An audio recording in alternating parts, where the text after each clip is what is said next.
What would you do if your own mother announced your fake breakup on Facebook just to steal your engagement party date? And what if that was only the beginning? Because when I refused to disappear quietly, my family declared war. But they had no idea I was about to throw the most unforgettable party of my life and expose 32 years of lies in front of 50 witnesses. You know that feeling when you're holding something precious and someone just snatches it away? That's exactly what happened to me on a Tuesday afternoon that started like any other. I was standing in Mitchell's print shop on Cedar Street, running my fingers over the cream-colored cardstock of my engagement party invitations. The gold foil lettering caught the afternoon light just perfectly. Avery Chen and Ethan Rodriguez request the pleasure of your company. I'd spent weeks choosing every detail. The font, the paperweight, even the envelope liner that matched my engagement ring. Ethan had proposed 3 months earlier on the beach in Santa Monica, right as the sun was setting. It was perfect. We were perfect. And after years of feeling invisible in my own family, I finally had something that was entirely mine. Someone who chose me first. I was literally signing the final approval when my phone buzzed. Mom's contact photo filled the screen, and for just a second, I felt that familiar flutter of hope. Maybe she wanted to help with the party planning. Maybe she'd finally show some excitement about my engagement. I should have known better. Hi, Mom. I'm just at the print shop finalizing the cancel the engagement party. No, hello, no, how are you? Just 4 words that hit me like a freight train. I actually had to grip the counter to steady myself. I'm sorry, what? You heard me, Avery, cancel it. We need that date. The teenage worker behind the counter pretended to organize business cards, but I could feel his eyes darting toward me. My cheeks burned with embarrassment. Mom, I don't understand. What do you mean you need that date? Mia got promoted to regional director at Goldman Sachs. We're throwing her a celebration party, and that's the only weekend that works for everyone important. Everyone important. Let that sink in for a moment. But Mom, my engagement party is in 3 weeks. The invitations are literally being printed right now. People have already bought plane tickets. There was this pause, this awful silence where I could practically hear her rolling her eyes. You're being selfish again, Avery. Why does it always have to be about you? Again? That word echoed like a punch to the gut. I'd heard it my entire life. When I made honor roll and wanted to celebrate at my favorite restaurant, but we had to go to Mia's lacrosse banquet instead. I was being selfish.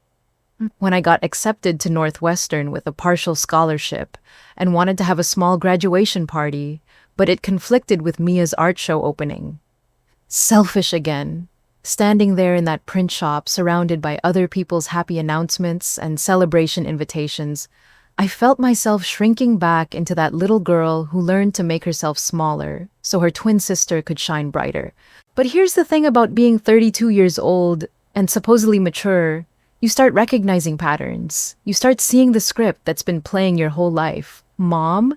I said, my voice barely above a whisper, this is my engagement party. Ethan and I have been planning this for months. Well, you'll just have to plan another one. Mia's promotion is a big deal. Do you know how competitive it is to make regional director at her age? She's the youngest person in the company's history. I know, Mom. You've told me 17 times since she got the news last week. The silence on the other end was deafening. I could picture her face, that look she got when I dared to push back even slightly. Avery Chen, I raised you better than this. Your sister has worked incredibly hard for this achievement, and as her family, we should be supporting her. What about supporting me? The question slipped out before I could stop it. The teenage worker looked up from his fake organizing, probably sensing the tension crackling through the phone. You're getting married, Avery. That's wonderful. But this is Mia's moment to shine professionally. Surely you can understand that some things are more important than a party. Some things are more important than a party. My engagement wasn't just a party. It was the celebration of finding someone who loved me unconditionally, who saw me as enough just as I was. It was the first time in my adult life I'd felt truly chosen.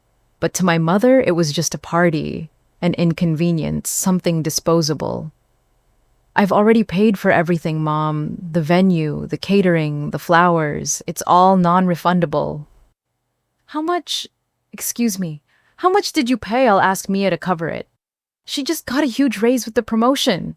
And there it was, the assumption that Mia's money could just erase my plans, my excitement, my moment, like I was some charity case whose dreams could be bought and discarded. It's not about the money, Mom. Then what is it about? Because from where I'm standing, it looks like you're being petty and jealous of your sister's success. Again. That word. Again. Like jealousy was my defining characteristic, my tragic flaw that prevented me from being a good sister, a good daughter. I stared at the invitations in front of me, at Ethan's name linked with mine in elegant script. For the first time in my life, I had proof that someone thought I was worth celebrating. Someone thought I deserved to be chosen first. And my mother wanted me to cancel it. The invitations are already printed, I said quietly. Then have them reprinted. Avery, I really don't understand why you're making this so difficult. It's one date. You can have your party literally any other weekend. But that wasn't true. And she knew it. Our family was scattered across 3 time zones. Getting everyone together required months of coordination, and the venue we'd fallen in love with was booked solid for the next 6 months. Mom, I can't just... Yes, you can. You're choosing not to. There's a difference. And with that, she hung up.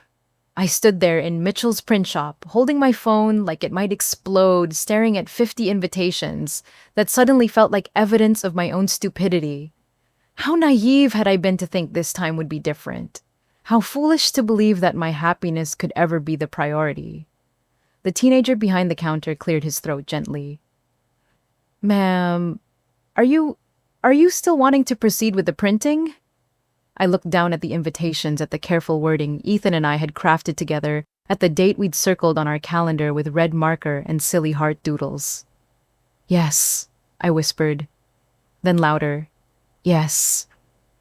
Print them all. Because for the first time in my 32 years, I was going to choose myself first. Even if it meant going to war with my own family. I thought the worst part was over. I thought I'd stood up to my mother, made my choice, and could finally breathe. Boy, was I wrong. I got home around 4:30, still clutching that box of freshly printed invitations, like they were some kind of shield. My apartment felt different, somehow quieter than usual. Ethan was in Chicago for a work conference, and suddenly I was grateful for the silence. I needed time to process what had just happened to figure out how I was going to tell him about the phone call. I set the invitations on our kitchen counter right next to the coffee maker where we'd see them every morning. A little reminder that we were building something beautiful together, something worth fighting for. That's when my phone started buzzing. The first text came from my cousin Jenny in Portland. Oh, honey, I'm so sorry to hear about you and Ethan. Breakups are never easy, but you'll get through this. I stared at the screen, reading the message 3 times before it actually registered. Breakup. What breakup? Before I could even respond, another text popped up. This one from my Aunt Linda. Your mom told us the news. I know you must be heartbroken. Call me if you need to talk. Then another, and another. Thinking of you during this difficult time. So sorry about the engagement ending. Your mom said you decided to call things off. Are you okay? My hands started shaking. I literally had to sit down on my kitchen floor because my legs just gave out. What the hell was happening? I called Jenny first because she's always been straightforward with me. Jenny, what exactly did my mom tell you? Oh, sweetie, I probably shouldn't have texted. I know you're probably still processing everything. But she said you and Ethan broke up, and that's why you had to cancel the engagement party. The room started spinning. She said we broke up? Yeah, she called Grandma, and you know how news travels in this family. Are you saying that's not true? Jenny, I'm literally wearing my engagement ring right now. Ethan is in Chicago for work. We're getting married in 8 months. The silence on the other end was deafening. Oh my God, Avery, what the hell is going on? That's what I wanted to know. I hung up and immediately called my mother, straight to voicemail. Of course! So I did what any self-respecting person in 2024 would do. I checked social media, and there it was, a post from my mother's Facebook account from 2 hours earlier. Please keep my daughter Avery in your thoughts during this difficult time. Sometimes relationships don't work out as planned, but family is forever. We're grateful that Avery will be able to join us in celebrating Mia's incredible promotion to regional director at Goldman Sachs instead. I screenshotted that post so fast my thumb nearly broke the phone screen. She hadn't just asked me to cancel my party. She'd told our entire extended family that my engagement was over. She'd used my supposed breakup as a way to transition into celebrating Mia. And the comments? Oh, the comments were something else.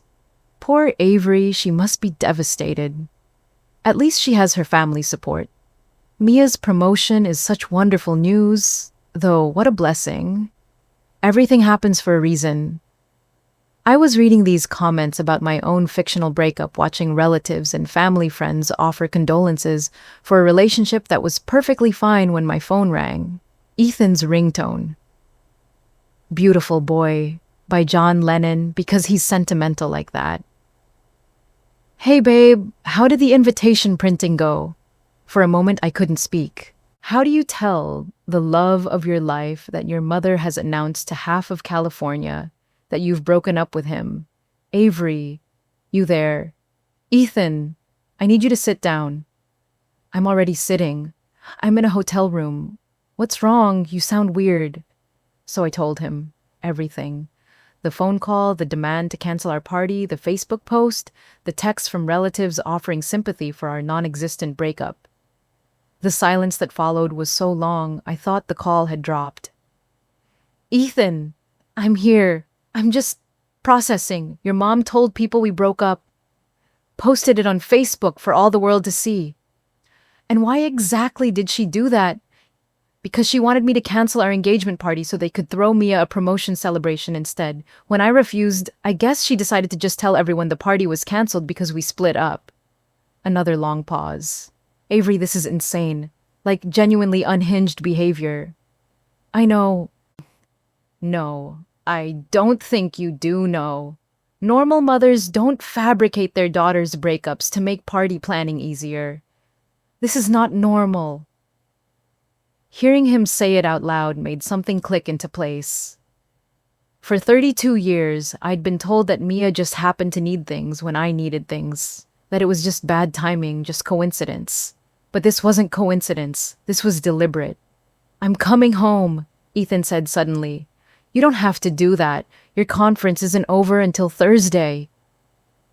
Avery, my fiance's mother just announced our fake breakup on social media. I'm pretty sure this qualifies as an emergency. I'm booking a flight right now. But your presentation tomorrow can be handled by Marcus. I'm coming home. We're fixing this. After we hung up, I sat in my kitchen staring at my phone, watching more and more texts roll in. Some people seemed genuinely concerned about me.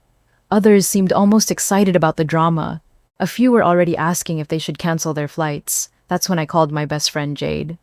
Girl, your mom is blowing up my DMs asking if I knew you and Ethan were having problems. What is she talking about? I filled Jade in on the whole situation. By the end, she was practically yelling. She did not just make up a breakup story.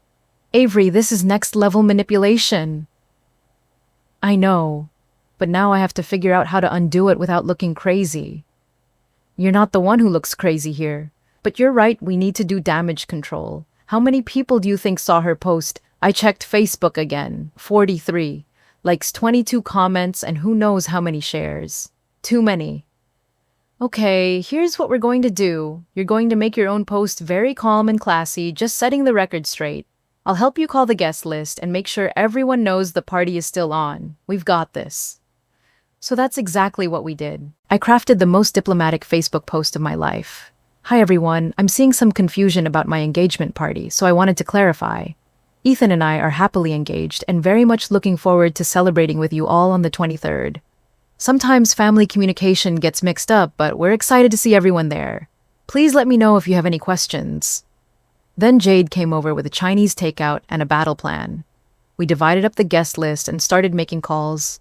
Some conversations were easy. My college friends were just confused and relieved to hear the party was still on. Ethan's family was baffled but supportive, but the family calls were brutal. My cousin Sarah was sympathetic but awkward. "I'm so glad you guys are okay. I was really worried when I saw your mom's post. It seemed so sudden." Hey, my Uncle Michael was less diplomatic. "Avery, what the hell is going on with your family? Your mother called me crying about how you were being difficult, and now you're saying none of it was true." But the worst call was to Aunt Ruth. She's my dad's sister, and she's always been kind to me, but she's also never been one to get involved in family drama. "Avery, honey, I'm so confused. Your mother called me this morning, and she was very upset." "What did she tell you exactly?" Ruth paused, and I could hear her choosing her words carefully. "She said you canceled your engagement party because you were jealous of Mia's promotion. She said you've been struggling with jealousy issues for a while and that you and Ethan had decided to take a break to work on your personal growth." My stomach dropped. Jealous. That word again. Aunt Ruth, did she specifically say that Ethan and I broke up? Well, not in those exact words, but when someone cancels their engagement party to work on personal growth, people assume. She trailed off. "Avery, are you telling me that's not what happened?" "Ethan and I are fine. We're getting married in March. The engagement party is still happening." "Then why would your mother say all of that?"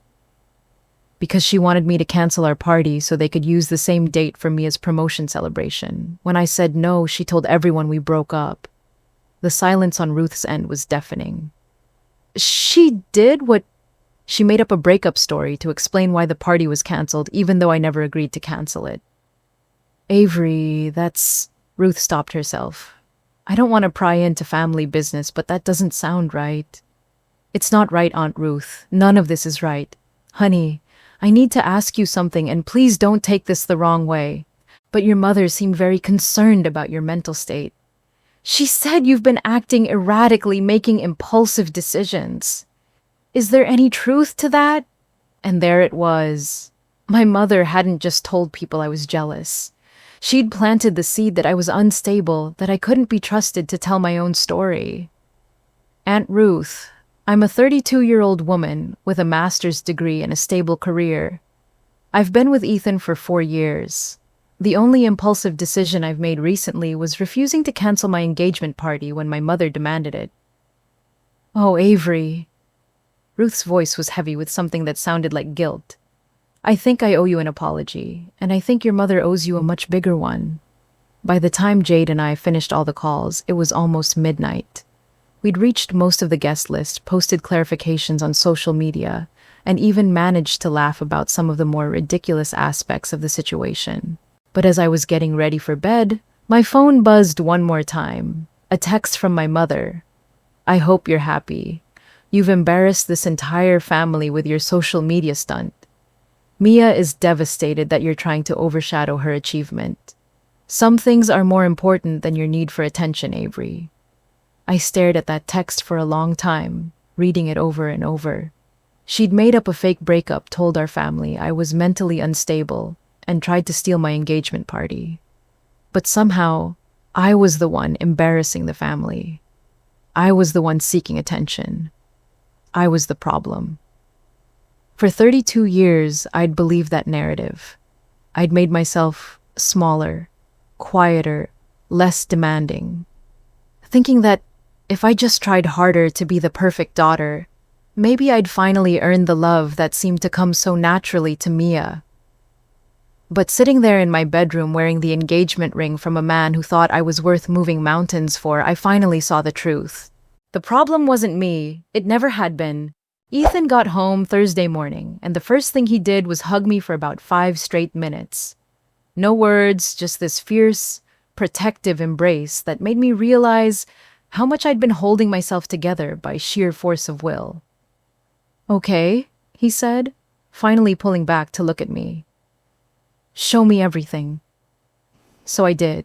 The Facebook posts, the screenshots of my mother's texts, the messages from relatives.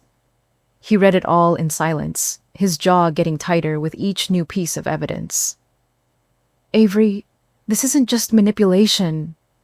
This is character assassination. I know.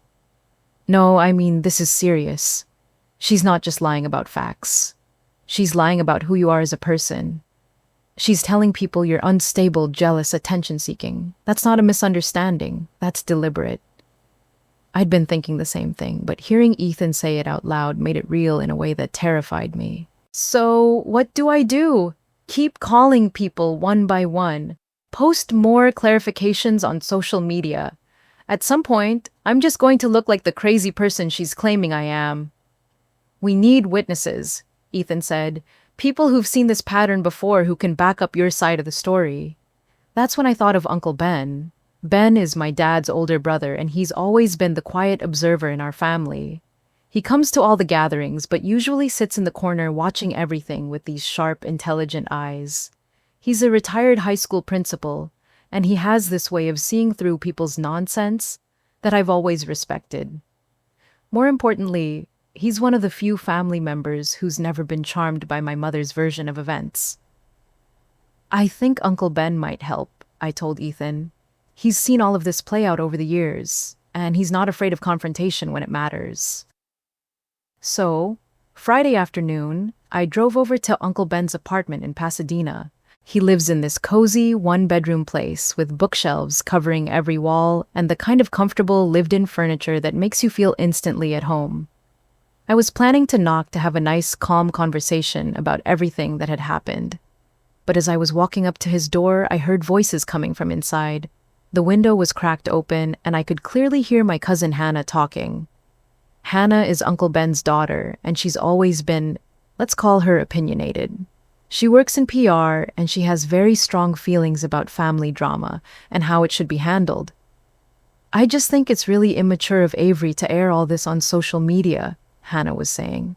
Like, okay, there was some miscommunication about the party, but posting about it publicly, that's just embarrassing for everyone. I froze on the doorstep. And honestly, Dad, I think Aunt Susan has a point about the jealousy thing. Avery's always been weird about Mia's success. Remember when Mia got into Stanford and Avery threw that fit about having to share her graduation party?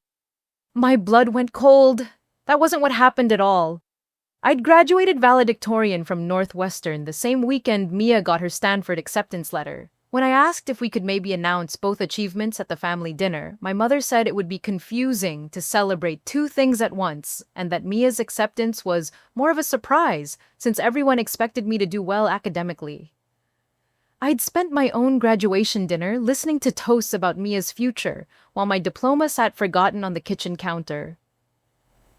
I mean, I love Avery, Hannah continued, but she's always been dramatic. And this whole thing with Ethan, I don't know, maybe they really were having problems and she's just embarrassed to admit it. That's when Uncle Ben's voice cut through sharp and clear. Hannah, you need to stop talking about things you don't understand. Dad, I'm just saying what everyone's thinking. Avery's always been with the kid who won the state essay contest and had to skip her own award ceremony because it was the same night as Mia's piano recital. The one who got a full scholarship to Northwestern and had to celebrate alone because your aunt decided they needed to focus on Mia's college applications. Instead, I'd never heard Uncle Ben sound angry before. His voice was controlled, but there was steel underneath it. That's not how I remember it, Hannah said. But she sounded less confident now. That's because you were 18 and more interested in your own life than paying attention to how your cousin was being treated. But I remember Hannah. I remember all of it. I stood there on his doorstep, listening to Uncle Ben defend me in a way no one in my family ever had. And suddenly, I couldn't stand to be lurking outside like some kind of spy. I knocked. Uncle Ben opened the door and his expression immediately shifted to concern when he saw my face. Avery, sweetheart, come in. Hannah was sitting on his couch looking slightly uncomfortable. When she saw me, she had the grace to look embarrassed. Hey, Avery, I heard what you were just doing, I said quietly. Hannah, can I ask you something? Have you actually read any of the texts my mother sent me, or seen any of the Facebook posts? Or are you just repeating what other people told you? I, I mean, I saw some stuff on social media, but because I have screenshots of everything, would you like to see them? I pulled out my phone and started reading directly from my mother's messages. Cancel the engagement party. You're being selfish again. Why does it always have to be about you? Mia's promotion is more important than a party. Hannah's expression started to change. And then when I refused to cancel my engagement party, she posted on Facebook that Ethan and I had broken up. Here's the exact post. Please keep my daughter Avery in your thoughts during this difficult time. Sometimes relationships don't work out as planned, but family is forever. I showed her the screenshot. Hannah read it twice, her face getting paler. She told Aunt Ruth that I was having jealousy issues and that Ethan and I were taking a break so I could work on my personal growth. She told Uncle Michael that I was being difficult and creating drama, all because I wouldn't cancel my engagement party. My voice was shaking, but it wasn't breaking. I felt stronger than I had in days. Hannah, I don't want pity. I don't want anyone to feel sorry for me. I just want the truth to be known. Because for 32 years, I've been told that I'm dramatic, that I'm jealous, that I'm attention-seeking. And I believed it. But you know what's actually dramatic? Making up a fake breakup to manipulate party planning. The room was completely silent. Uncle Ben sat down heavily in his armchair. Avery, I owe you an apology. Uncle Ben, you didn't do anything wrong. Yes, I did. I saw what was happening all those years, and I told myself it wasn't my place to interfere. I told myself that maybe I was misreading the situation, that maybe Susan was just enthusiastic about Mia's achievements. He rubbed his face with both hands. But I remember when you won that essay award in high school. You were so excited to give your speech at the awards ceremony. You'd practiced it for weeks. And then your mother decided it was too much of a conflict with Mia's piano recital, so you had to skip your own moment. Hannah looked stunned. That really happened. It really happened, Uncle Ben said. And I should have said something then. I should have said something a dozen times over the years. But I didn't want to cause family drama. He looked at me directly. Well, congratulations, Ben. Your desire to avoid drama just enabled someone else to create a lot more of it. I felt tears starting to build. But they weren't sad tears. They were relief tears. For the first time in my entire life, someone in my family was acknowledging what I'd experienced.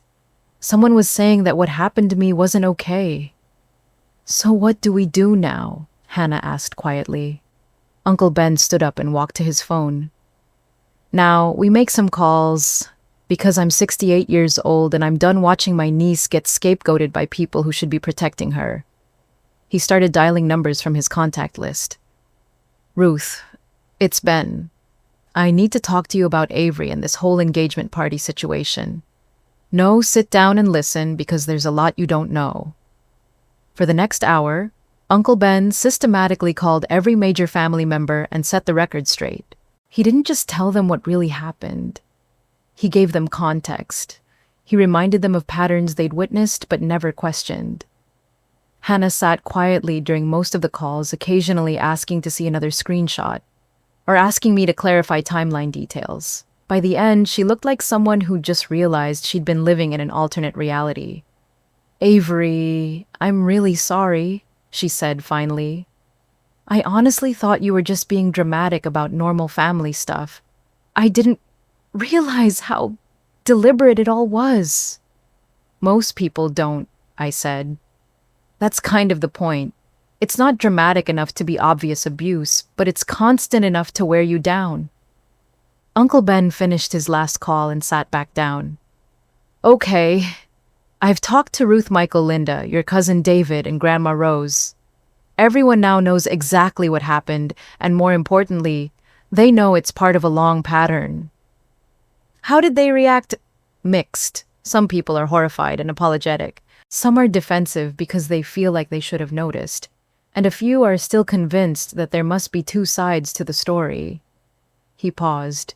But here's what matters, Avery. You now have witnesses. People who will back you up if your mother tries to spin this differently. People who are paying attention. And Uncle Ben, Hannah added. I'm going to pay attention too. I promise. As I was getting ready to leave, Uncle Ben walked me to the door. Avery, I need you to know something. You are not responsible for fixing this family's dysfunction. You never were. You were just a kid who wanted to be loved, and instead of getting that love, you got blamed for asking for it. He hugged me this gentle grandfatherly hug that felt like all the protection I'd never received as a child. But you're not a kid anymore, and you get to decide who deserves access to your life. Driving home, I felt something I'd never felt before in relation to my family. Not hope that things would get better, not determination to prove myself, not even anger at the unfairness of it all. I felt power. For the first time in 32 years, I had allies who saw the truth and were willing to speak it out loud. I had evidence of the manipulation, and I had a choice about what came next. The question was, what was I going to do with that power? That night, Ethan, Jade, and I sat around our kitchen table with the takeout containers and 3 laptops plotting what I can only describe as the most therapeutic revenge planning session of my life. Okay, Jade said, pulling up a fresh Google Doc. Let's talk strategy. Your engagement party is in 9 days. Half the family thinks you broke up with Ethan. Your mother is probably planning Mia's promotion party for the same weekend. What's the move? I looked at those cream-colored invitations still sitting on our counter at Ethan's hand covering mine at my best friend ready to go to war for me. And suddenly, I knew exactly what I wanted to do. I want to throw the most amazing engagement party in family history. Now we're talking, Ethan grinned. But not just amazing. I continued the idea, building momentum in my head. I want it to be impossible to ignore. I want it to be so clearly, obviously, undeniably wonderful that no one can pretend it didn't happen, or that it wasn't important. Jade started typing furiously. Okay, but we're working with the same budget you already allocated, right? We can't exactly rent out the Hollywood Bowl. Actually, I said slowly, I've been thinking about that. What if we changed the whole format? I pulled up the venue website on my laptop. Brookfield Gardens was beautiful, but traditional. Elegant, but forgettable. The kind of place where people would take nice photos and have polite conversations, and maybe remember it fondly in 5 years. What if instead of bringing people to us, we brought the party to them? Ethan raised an eyebrow. I'm intrigued. Explain. A party bus. A big, ridiculous, impossible-to-miss party bus that picks up guests from multiple locations and turns the journey into the celebration. The more I talked, the more excited I got. We could pick up Ethan's family from their hotel swing by the airport for my college friends flying in, make stops at Uncle Ben's place and other family locations. Instead of one static location where people might show up or not, we'd create this moving celebration that collected our loved ones along the way. It's brilliant, Jade said, already pulling up party bus rental websites. It's festive, it's memorable, and it's literally impossible for anyone to claim the party didn't happen. Plus, Ethan added with a slightly evil grin, it's going to drive your mother absolutely insane that she can't control or monitor the guest list. Within an hour, we'd found the perfect bus. It was this gorgeous, vintage-style vehicle that could hold 50 people with a sound system, disco lights, and enough space for dancing. The rental company even offered custom decorations. They can do custom banners, Jade read from the website. What do you want them to say? I thought about all those years of being told to make myself smaller, to step aside to let someone else have the spotlight. Celebrating Avery and Ethan, choosing love and choosing each other. As we booked the bus, planned the route, and coordinated pickup times, I felt something shifting inside me. For 32 years, I'd approached family events with this underlying anxiety, this fear that I was taking up too much space, or asking for too much attention. But sitting there at my kitchen table, planning something that was unapologetically about me and Ethan, I realized I was done apologizing for existing. We need entertainment, Jade announced, scrolling through local DJ services. And photography. Ethan added. If we're doing this, we're documenting everything. By midnight, we'd booked a DJ who specialized in mobile parties, arranged for a photographer to meet us at various stops, and even coordinated with a food truck to meet us at our final destination, in Griffith Park. This is going to be incredible, I said, looking at our planning document. I can't believe we put this together in one night. The power of righteous indignation? Jade laughed. It's better than caffeine. That's when Ethan's phone buzzed with an email notification. Weird, he said, frowning at the screen. I just got a confirmation cancellation notice from the bus company. My stomach dropped. What do you mean, cancellation? He was already calling the rental company's emergency line.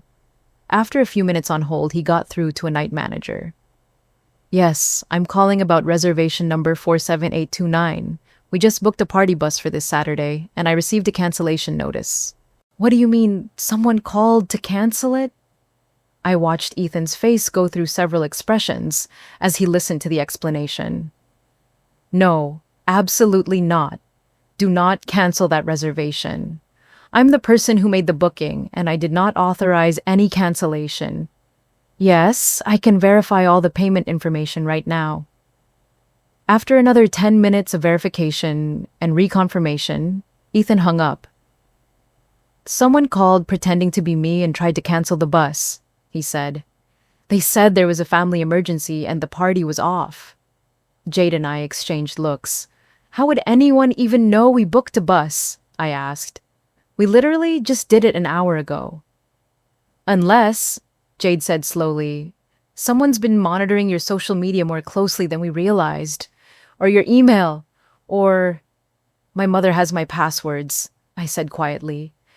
To my cloud storage anyway, from when she helped me set up my new phone last year. Alright, the three of us sat in silence for a moment, absorbing the implications. She tried to sabotage your engagement party, Ethan said. Again. But she failed, I pointed out. The bus company didn't cancel because she couldn't verify the payment information. This time, Jade added, but Avery, this means she's actively trying to destroy this party. You need to change all your passwords like right now. So that's what we did. At 12:30 in the morning, I went through every account I had and changed every password. Email, social media, cloud storage, even my grocery delivery app. If my mother wanted to monitor my life, she was going to have to work a lot harder for it. You know what this means, right? Jade said as I finished updating my last account. This isn't just about the party anymore. She's not trying to reschedule your celebration or share the spotlight. She's trying to make sure it doesn't happen at all. The weight of that realization hit me like a truck. All those years of being told I was dramatic, that I was imagining things, that the favoritism wasn't intentional. But you don't accidentally try to cancel someone's party bus at midnight. We're not just fighting lies, Jade continued, her voice getting more intense. We're rewriting the story. For 32 years, your family has written you as the difficult one, the jealous one, the one who causes problems. But what if that's not who you are? What if you're actually the one who brings joy, who creates beautiful moments, who deserves to be celebrated? I looked around our kitchen at the evidence of our late-night planning session. Laptop screens showing bus routes and DJ playlists. Notebooks filled with guest coordination details. My engagement ring catching the light from the overhead fixture. What if this party isn't just about celebrating our engagement? I said slowly. What if it's about showing everyone who I really am when I'm not trying to make myself smaller? Now you're getting it, Ethan smiled. The best revenge isn't proving them wrong, it's proving yourself right. By the time we finally went to bed, we had everything locked down. The bus was confirmed and password protected. The DJ had our playlist. The photographer knew all our stops. Uncle Ben had volunteered to coordinate the family pickup locations. Even Grandma Rose had called to say she'd be riding the bus instead of driving herself. As I was falling asleep, I thought about something Uncle Ben had said. You get to decide who deserves access to your life. For 9 days, I was going to give access to the people who chose to celebrate me. The people who showed up when it mattered. The people who saw my happiness and wanted to amplify it instead of diminish it. And for the first time in my life, I wasn't going to apologize for taking up space. In fact, I was going to take up as much space as I wanted, starting with one very large, very loud, very impossible to ignore party bus. Saturday morning, I woke up feeling something I'd never felt before. A family event, pure excitement. No anxiety, no dread, no mental rehearsal of how to make myself smaller. Just this bubbling anticipation of celebrating with people who genuinely wanted to be there. Ethan was already up making coffee and humming Celebration by Kool and the Gang. When he saw me, he spun me around the kitchen in my pajamas. "Today's the day, future Mrs. Rodriguez?" "Today's the day, Mr. Rodriguez." The party bus was scheduled to start pickups at 2 p.m. with our final destination being Griffith Park at 4. We'd planned the whole thing like a military operation, but as I was getting dressed, I realized I wasn't nervous about the logistics. I was excited about the people. Our first stop was LAX, where 3 of my college friends had flown in from different states. I watched through the bus windows as they spotted our ridiculous disco ball-covered vehicle and started laughing before they even got on board. "Avery Chen, this is the most extra thing you've ever done, and I am absolutely here for it," my friend Marcus said as he climbed aboard. The DJ started playing "I Got a Feeling" by the Black Eyed Peas, and suddenly we had a full dance party happening at Los Angeles International Airport. Our second stop was the Marriott in downtown LA, where Ethan's entire family was waiting. His mother Maria took one look at our party bus and started crying happy tears. "Mija, this is beautiful. This is how you celebrate love."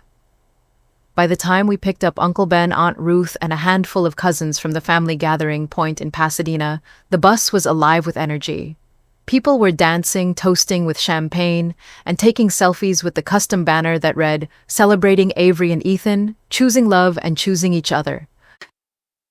But the most magical moment happened when we pulled up to Grandma Rose's assisted living facility. She was waiting outside in her best dress, a royal blue number with a matching hat that she'd probably been planning for weeks. When she saw the bus, she clapped her hands together like a little girl seeing Disneyland for the first time. "Now this," she announced as Uncle Ben helped her up the steps, "is how you throw a party."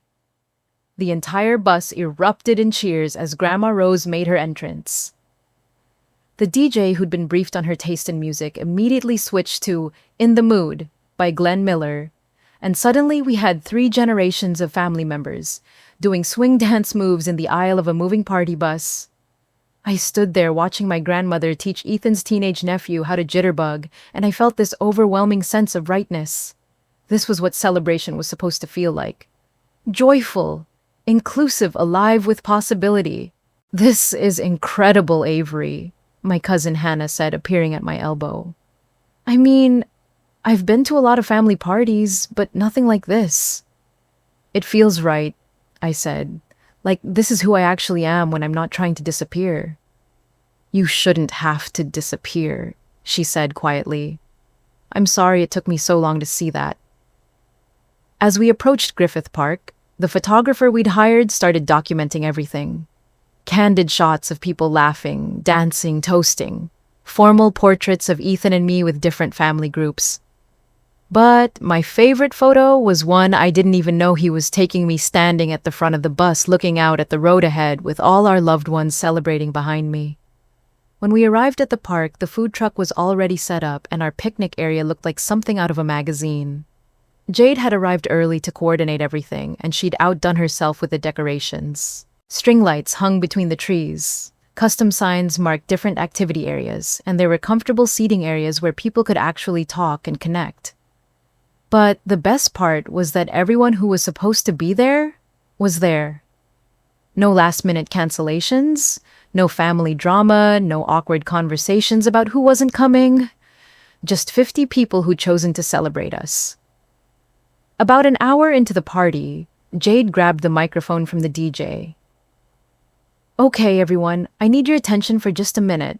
I've known Avery since we were roommates at Northwestern, and I want to share something with you." My stomach fluttered. Jade hadn't told me she was planning a speech.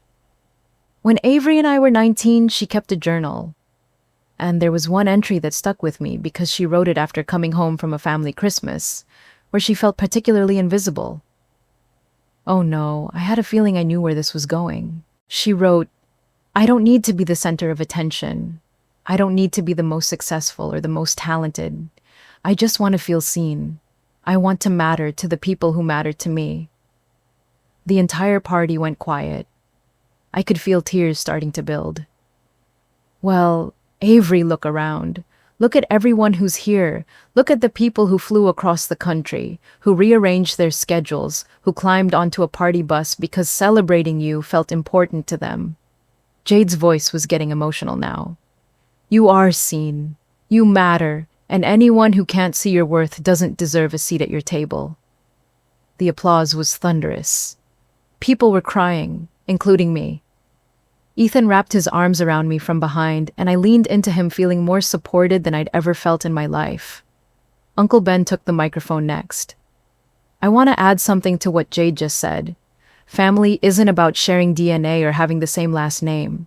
Being chosen by people who see your worth, who celebrate your happiness, who show up when it matters, that's the real family. He raised his champagne glass. To Avery and Ethan who chose each other, and to all of us who chose to be here today, this is what love looks like. As everyone toasted, I noticed a commotion near the parking area. Someone was walking toward our party, and it took me a moment to recognize who it was. Mia. She was dressed casually, clearly trying not to draw attention to herself. But in a group of 50 people who all knew the recent family drama, subtle entrances weren't really possible. I watched as she approached different clusters of guests, and I could see the conversations dying as people noticed her. Not rudely, but definitely awkwardly. A few people nodded politely and then found excuses to move to other areas. Uncle Ben spotted her and walked over. I couldn't hear their conversation, but I could see Mia's face getting more and more uncomfortable as he spoke. After a few minutes, she nodded, looked around the party, one more time, and walked back toward the parking lot. She left as quietly as she'd arrived. What did you say to her? I asked Uncle Ben when he came back. I told her that she was welcome to stay if she wanted to genuinely celebrate you and Ethan. But if she was here to gather information for your mother or to create more drama, she should probably leave. And she said she wasn't sure which one it was, so she thought it was better to go. At least she was honest. As the afternoon turned into evening, something magical started happening. Grandma Rose, who'd been sitting and chatting with various family members, suddenly stood up and walked to the center of our main seating area. You know what this party needs, she announced in her strong, clear voice. A proper Texas celebration dance. Before anyone could ask what that meant, she started clapping a rhythm and moving her feet in what I can only describe as a combination of line dancing and folk dancing that she'd probably learned 70 years ago. Come on, you young people, she called out. Don't make an old lady dance alone.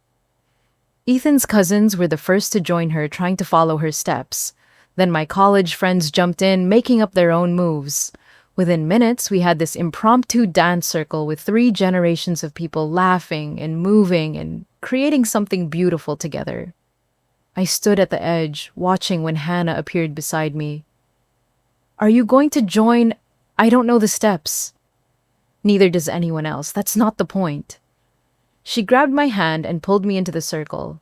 And suddenly, I was dancing with my grandmother, with Ethan's mother, with my best friend, with Uncle Ben, with all these people who'd chosen to be here, chosen to celebrate, chosen to see me. As the song ended and everyone was catching their breath, a woman I barely knew, one of Ethan's work colleagues, came up to me. I hope this doesn't sound weird, she said quietly, but I've been watching you all afternoon, and I realized something. You didn't need revenge, Avery. You just needed to be seen. I looked around at the party we'd created. The laughter, the dancing, the genuine joy on everyone's faces. The photos being taken, the memories being made, the love being shared. She was right. This wasn't about proving anything to my mother or Mia.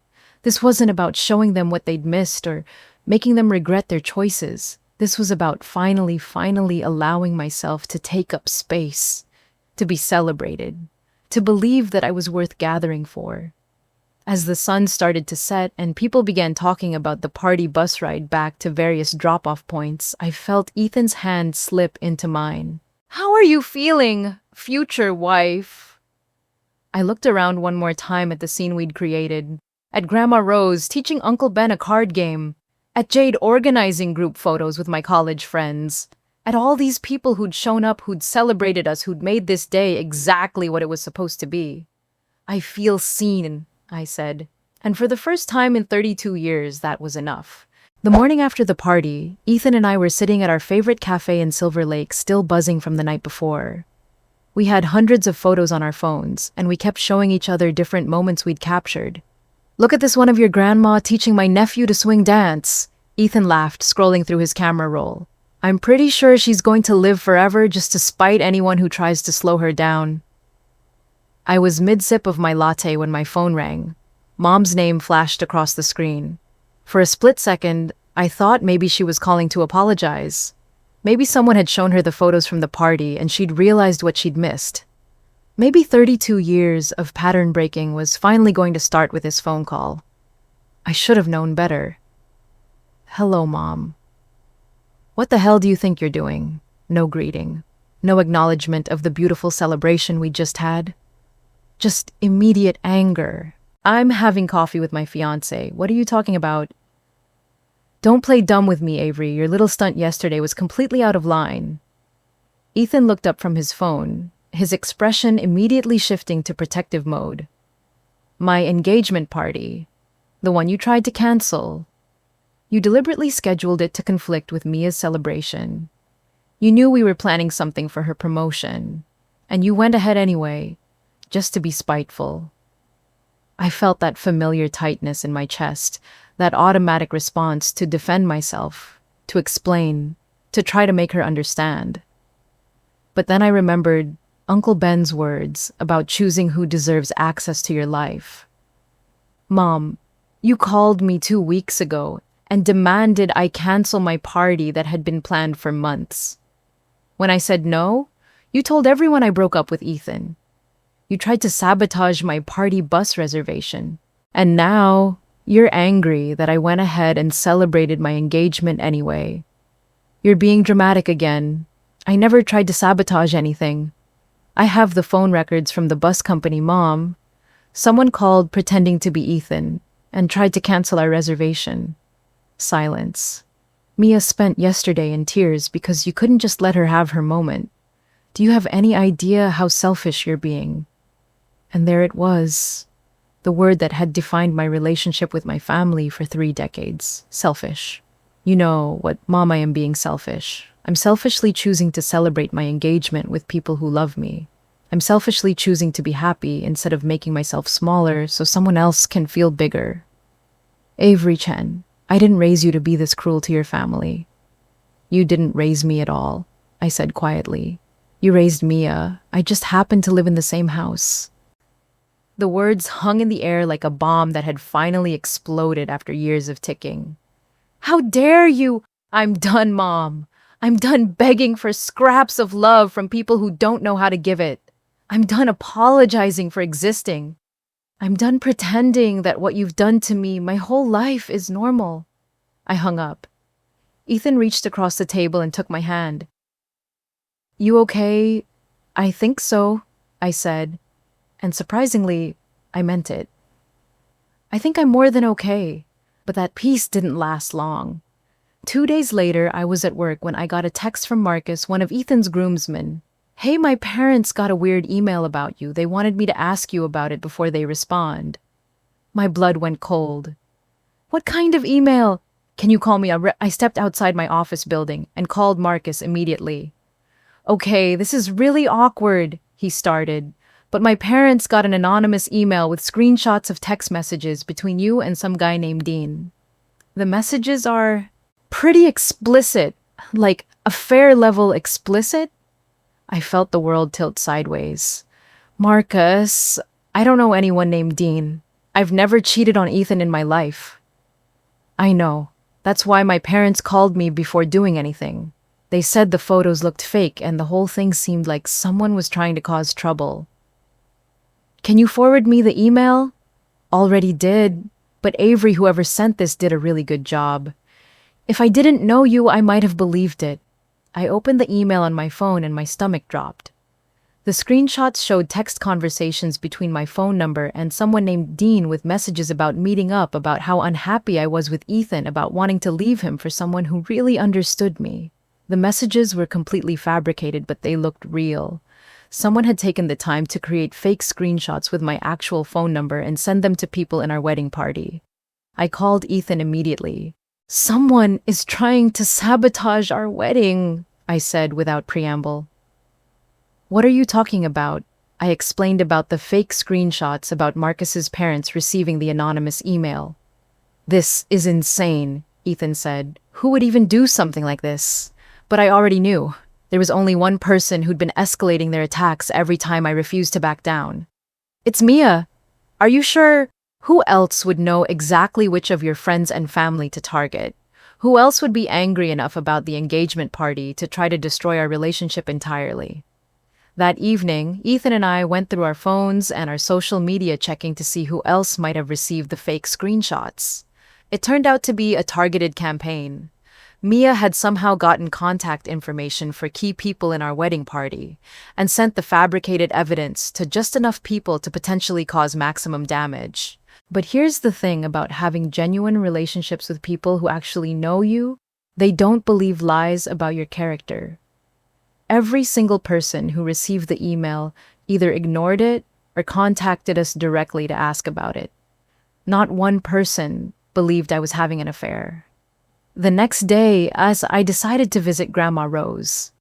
She'd been asking to see more photos from the party, and I wanted to spend time with someone who'd witnessed the whole family dynamic over the years. I found her in the sunroom of her assisted living facility, working on a crossword puzzle. "There's my party planning granddaughter," she smiled as I sat down beside her. "I've been bragging about that bus to everyone here. Margaret in 3B is so jealous she could spit." I laughed and showed her more photos on my phone, but as we were scrolling through them, I realized I needed to tell her what had been happening since the party. "Grandma, I need to ask you something, and I need you to be honest with me. I'm 91 years old, sweetheart. I don't have time for anything but honesty." "Have you noticed the way Mom treats me differently than she treats Mia?" Grandma Rose set down her reading glasses and looked at me with those sharp, intelligent eyes.